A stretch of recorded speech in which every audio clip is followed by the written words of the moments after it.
নমস্কার বন্ধুরা, এমএস অ্যাডেনিয়ামের আরেকটি নতুন ভিডিওতে আপনাদেরকে স্বাগত জানাই। এখন আপনারা যে গাছটি দেখতে পাচ্ছেন সেটি আমার বাগানের সিড থেকে তৈরি করা একটি সিড গ্রোন গাছ। কিন্তু দুঃখের বিষয়, অরিজিনাল যে সিড গ্রোন গাছটি ছিল গত বর্ষাতে সেটা নষ্ট হয়ে যায়, তার রুটে ফাঙ্গাস লাগে, পচন হয় এবং গাছটি মারা যায়। কিন্তু আমি বুদ্ধি করে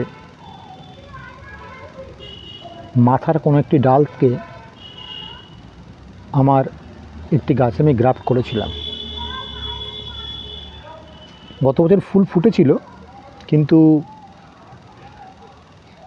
তার সৌন্দর্য আমি অত ভালোভাবে উপভোগ করতে পারিনি।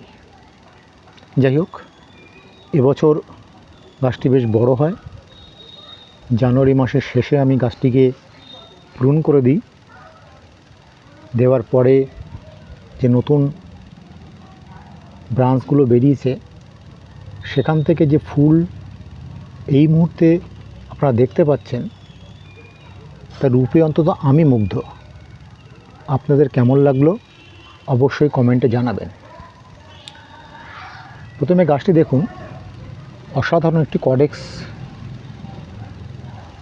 এবং তার থেকে দুটো ডাল বেরিয়েছে। আমি গাছটিকে গ্রাফট করেছিলাম এই অংশে। এর সঙ্গে আরেকটি গাছ ছিল, সেই গাছটিতে এই মুহূর্তে ফুল নেই, এটি অন্য ভ্যারাইটি। কিন্তু যে গাছটি নিয়ে আমার বলা সেটা হচ্ছে এই যে গাছটি, এটা হচ্ছে কালার চেঞ্জিং একটি ভ্যারাইটি। এই ফুলটির বয়স হচ্ছে 3 দিন। এইটা তো 1 সপ্তাহের ওপর হয়ে গেল। এইটা 4 থেকে 5 দিন তো বয়স।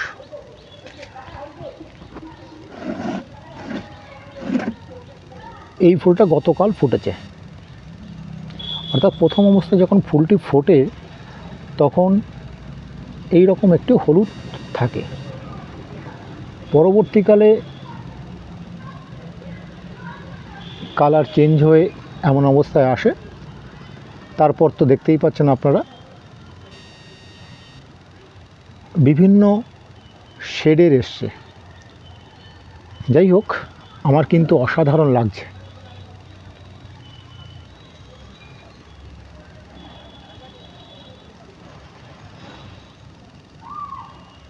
আমি ভাবতেই পারিনি ফুলটি এত সুন্দর লাগবে, এবং ফুলটি প্রায় 10 দিন তো থাকছেই। এবং এই যে গাছ ভর্তি হয়ে ফুল হওয়া, এটা তো আমার কাছে এক কথায় অসাধারণ লাগবে।